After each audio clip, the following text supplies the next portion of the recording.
Okay, hello everyone. Welcome back to the channel. Just a quick book review today. And talking about something a little unusual today.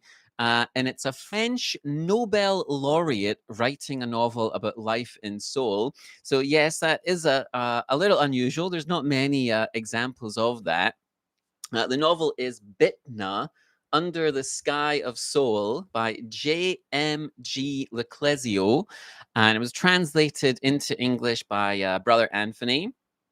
Brother Anthony, of course, is a very well known translator. And this book was published back in 2017 and it was published by Soul Selection.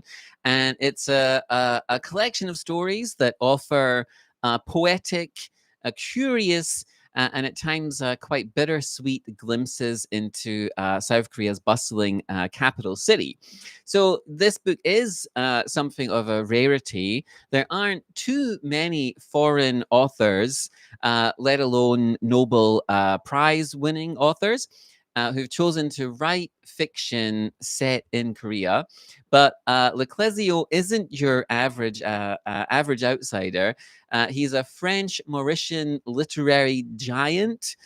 With over 40 books to his name. I have to confess, this is the only one that I've read. And he's also been quietly visiting Seoul for well over a decade.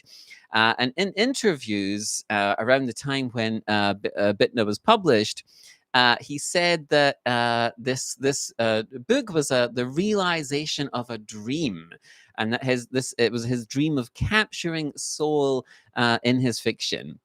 And the novel follows 19-year-old Bitna, who leaves her quiet hometown in the Cholado province to study French at university in Seoul. And that transition from the rural calm of the countryside to the sort of the chaos of the big city is really the heart of the book. Bitna's new life is filled with all the messiness of youth. So she has experiences like bad roommates, money problems, academic pressure, dating, and even being stalked and harassed in one episode. But it's not just her story.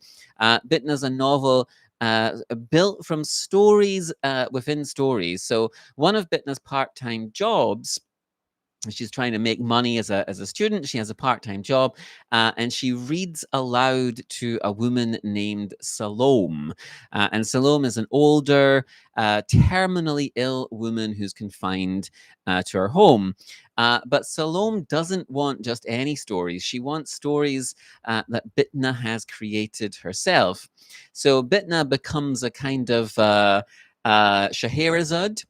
So I've never known how to pronounce that correctly, and so she starts making stories, spinning tales for this sort of dying woman, and these tales are set across Seoul. And each one opens a window into another layer of the city's heart, another sort of aspect of the city.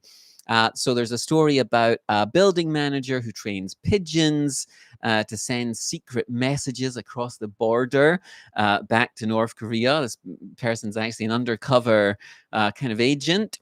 There's a story about a mysterious cat delivering messages in a shopping complex, and uh, yeah, so sorry, there's a story about a mysterious cat which delivers messages as well.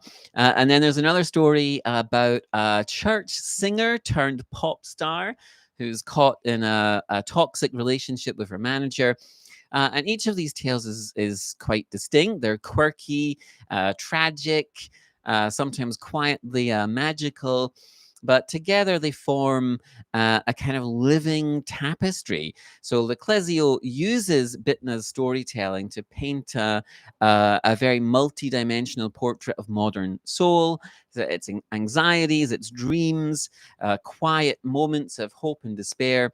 And there's something really quite touching about Bitna. It doesn't try to explain Korea. It doesn't pretend to speak for Korean people or speak for the city of Seoul.